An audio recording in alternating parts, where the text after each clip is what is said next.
Welcome to the Learning Pines YouTube. We hope this video helps. You begin by enabling what you need and then recording.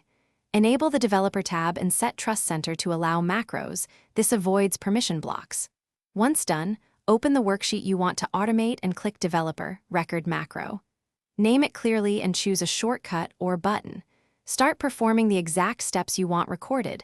Think in small, repeatable actions. Stop recording when finished. These first actions capture the routine, so you can refine or replay it later. Now refine the macro so it works reliably. Open the Visual Basic editor to inspect the generated code and remove unnecessary selections. Readability makes future edits easier.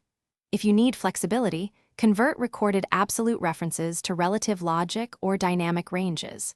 Add comments and short variable names so you recall purpose later. Once adjusted, assign the macro to a shortcut key or a worksheet button for quick access. Test repeatedly on sample data. Finish by saving and protecting your work. Save the file as an XLSM macro-enabled workbook so your code persists. When sharing, tell recipients to enable macros and adjust Trust Center settings. Explain the shortcut or button to run it.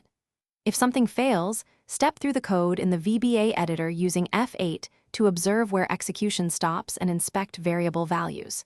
Make small test changes, re-record or tweak lines, and retest. One key tip: check security settings first if macros won't run.